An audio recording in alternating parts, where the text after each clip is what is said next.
All right, so my last story is about this triple star system that was recently discovered to have a planet around it. And this is something that you might have heard in the news. But what I'm going to do is first to just show a video, an animation that I created earlier today to show where exactly the system is. So we zoomed out, flew out from the sun. Here is our solar system with the main planets. Pluto is that blue line, and there's Orion. But what we're going to do is we're going to fly to the system HD 1399. It's about 340 light years away.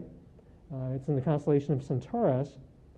And we're going to turn off the constellation lines and turn off that marker, and we're going to fly into this star system. So it turns out that half the stars that you can look at in the sky are not single stars. They're actually, if you were able to resolve them, they're actually multiple stars that are that are gravitationally bound. And so in this case, instead of just being a binary system, meaning two stars, it's actually three stars. And so as we zoom in, you'll see that you have there's one star here, and then there's another pair of stars here. And so this is 1399A, and this is 1399A, and there's a pair of stars here that are in orbit really close to each other. Those are B and C, and this orbit here is the new planet, which is called 1399AB with the lowercase b. So this pair of stars and this star are orbiting each other around a common center of gravity, and we'll go in and zoom in and look at the pair of stars that are orbiting really close to each other, BC. So this pair of stars are orbiting about the same distance that Saturn orbits the Sun, so about 10 astronomical units, or 10 times further from the Sun than the Earth orbits.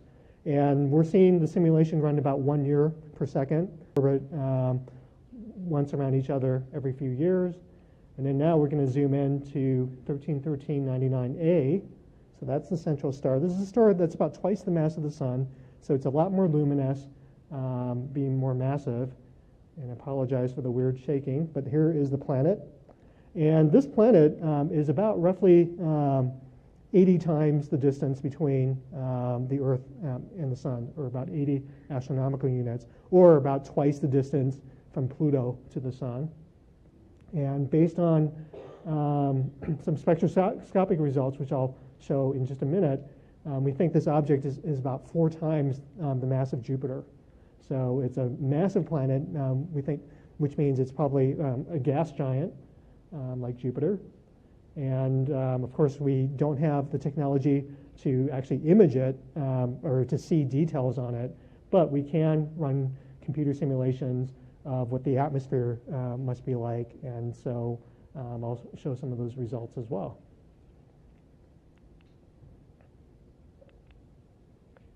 So this is what we call a direct detection of an extrasolar planet. And you might wonder, well, is this the most obvious way to find a planet outside our solar system, to actually take a picture of it? And it turns out that is not correct, and that's because planets are really, really dim when you compare them to the parent star. So it's like trying to take a picture of a firefly next to a giant searchlight.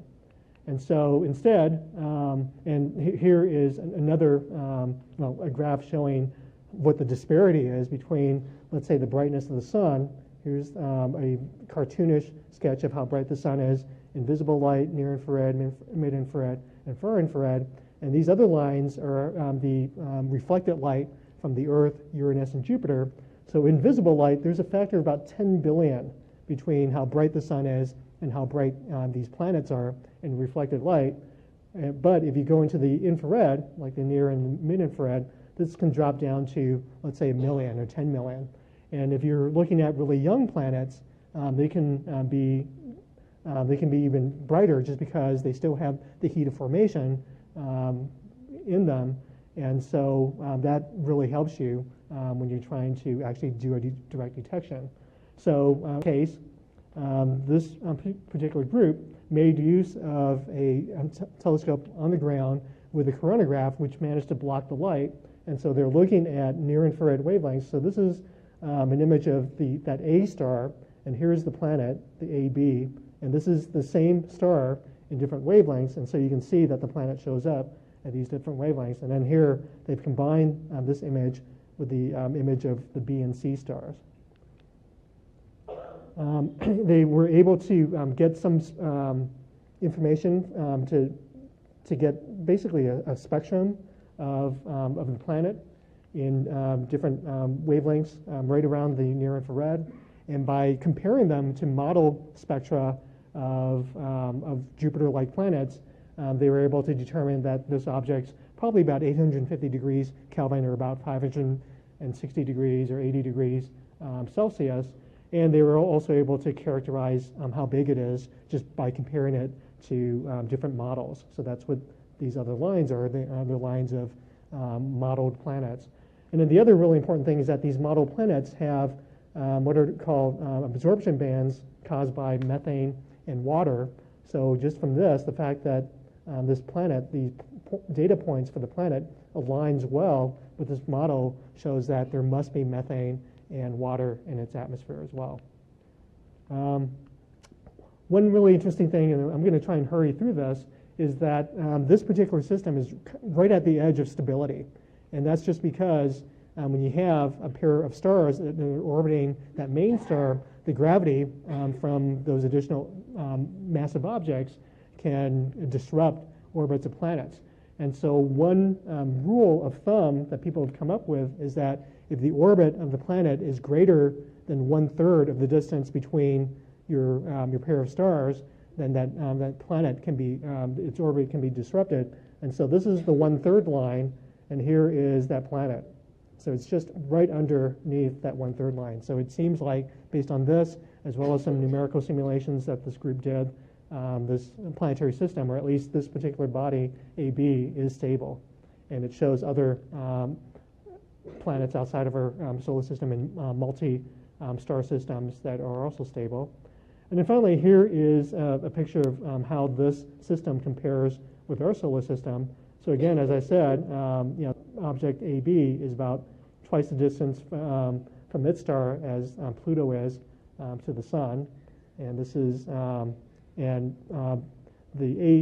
B and C stars are only about 4 times further away still. So this is relatively close, or just over 3 times.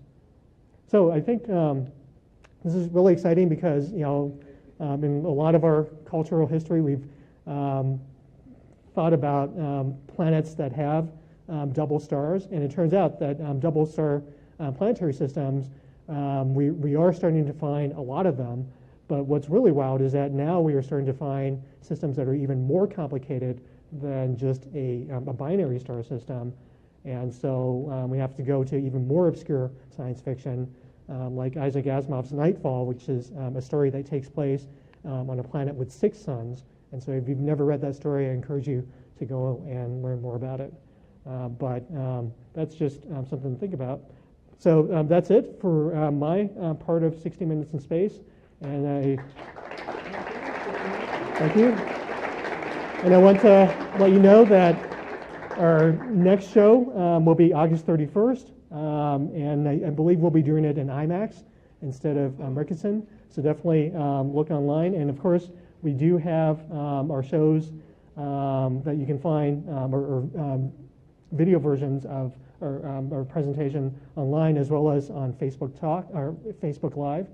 And I want to, we will be opening this up to Q&A for both Dimitri and myself, but for the Facebook streaming audience, I'll have to say goodbye for now. So we'll see you next time. But I'm going to welcome Dimitri back up on stage, and we'll open up questions to everyone in the audience. Thank you.